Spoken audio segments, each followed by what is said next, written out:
6 તારીખે જે Talaja police station મુકામે આવેલ છે ત્યારે જે દારૂનો મેન મુદ્દો અમારા ગામ સભા ગાંધી જન્મ જયંતિ નિમિત્તે જે ઉજવણી હતી તારીખ 2 તારીખે મામલતદાર સાહેબના અધ્યક્ષસ્થાને ત્યારે અમારે મેન મુદ્દો જે દારૂનો જે ઝાઝી સંખ્યામાં જે દારૂનો વિવાદ અમારા ગામની અંદર થયેલ હતો કે ભાઈ અમારા ગામની અંદર 700 થી 750 બાઈઓ વિધવા હોવાથી અમુક છોકરીઓ એવી ઉંમરની છે કે 30 થી 35 વર્ષની ઉંમરની છોકરીઓ જવાન જે દારૂ પીવાથી જેના ઘરવાળા ઓફ થઈ ગયેલો એવાના પણ દાખલા છે અમારા ગામની અંદર.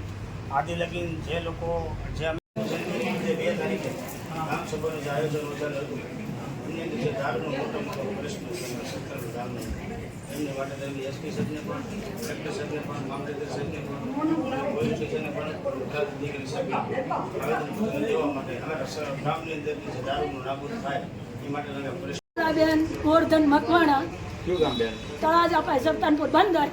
આજે મારી આ ફકીરી નો તો 12 વર્ષ છે.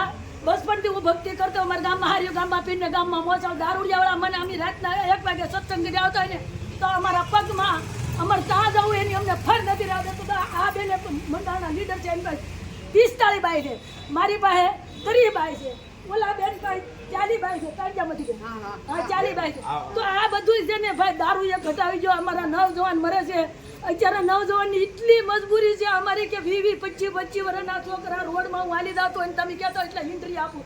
કારણ કે ના બધા આવી ને બસ આવી જ ફેંકવાની. હું માં છે, હું બેન છે, હું દીકરી છે, બાયડીથી દાડી લીકરી ઉતરી આવે. કેટલી બહેનો વિધવા બની છે દારૂના કારણે? આમાં તો 300-400 ની સાલ છે પણ એની કઈ નથી શકાય. પણ હું તમને એટલું કહું કે અમારા ગામમાં આવી વિધવા બેનું તમને એક પૈસે એક જોવા દારૂના મળે. કારણે વિધવા થઈ હા બસ દારૂ કારણ કે દારૂ કોઈને માનતો જ નથી.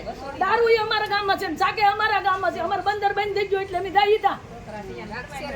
અમારું બંદર બંધ થઈ ગયું એટલે અમારો કોઈ છે જ નહીં કે અમારા બાપ દાદા એવું નહોતું વિચાર્યું કે આપણે જમીન લઈએ.